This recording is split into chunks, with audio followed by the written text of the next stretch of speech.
I woke up from the operation expecting my sister to be holding my hand. Instead, I saw both my parents at the foot of the bed, crying. My first thought was that something had gone wrong, that the kidney I'd just given my sister had failed, that she was gone. "Is Nadia okay?" My voice came out cracked and dry. "Why are you crying?" My mother wiped her face. "The transplant went perfectly, love." She paused. "Nadia's stable." I blinked. "Then why are you crying?" My parents looked at each other. That look they give when they're deciding who has to say the hard thing. My father sat on the edge of the bed and took my hand. "There's something we should have told you a long time ago." He looked me in the eyes, and his voice shook. "You were adopted." I let out an awkward little laugh. He wasn't laughing. "He's not joking," my mother said quietly. The smile slid off my face. They'd taken me in when I was 18 months old. They'd always meant to tell me, but the right moment never came. I stared at them, waiting for the part that made sense. "Why now?" I asked, my eyes filling. "I just came out of surgery." "Why today?" My mother couldn't look at me. My father squeezed my hand. "Because you deserve to know why we chose you." My brain stalled. "Chose me?" Like picking out a puppy. He took a breath. "When Nadia was born, the doctors found a condition. They told us she'd need a transplant one day. Maybe in 10 years, maybe 20. But it would come. Something cold crept up my spine. We were tested. Neither of us matched. No one in the family did. The doctor said her best chance would be a sibling, a biological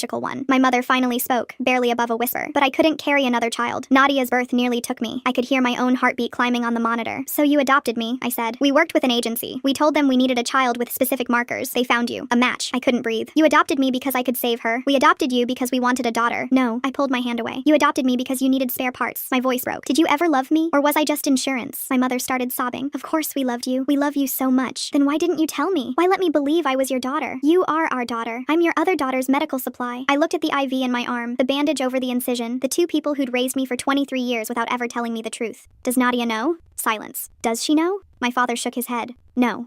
Something in my chest loosened. "I want to see her." They protested. I needed rest, but I hit the call button, and the nurse wheeled me into Nadia's room anyway. She was awake, pale, but alive. She smiled when she saw me. "Hey, thank you." Then she caught my face, and our parents teary in the doorway. "What's wrong? Why do you all look like that?" I couldn't say it. My father cleared his throat. "There's something we need to tell you." And then they did. I watched it land on her. She didn't react at first, just listened, her eyes moving from them to me. The silence stretched longer than I'd ever known with her. Then she looked at our mother. "You adopted her because she matched me? We wanted a daughter. Yes or no?" My mother's voice cracked. "Yes." Nadia stared at the ceiling, jaw tight. Then she turned to me, and her eyes were wet. "I'm so sorry. You didn't know. I should have." Her voice broke. My father stepped forward. "Nadia, we did what we had to. We saved your life." She turned her head slowly, and something in her face hardened. "She saved my life." She pointed at me, her arm trembling. "She's the one lying here with stitches. You," her voice cracked, "you raised her like a backup plan." "That's not fair." My mother sobbed. "Not fair?" Nadia laughed, bitter and exhausted. "She spent 23 years thinking she was your daughter. Get out, both of you." They left, begging, crying, but they left. Nadia sank back into the pillow, breathing hard, the monitors beeping fast. I wheeled myself close and took her hand. We didn't speak for a long time. Then she squeezed my fingers. "You're my sister. You hear me? Not because of them. Because of every dumb movie we watched, every secret we kept, every time you made me laugh." I was crying now and couldn't stop. "You're my sister."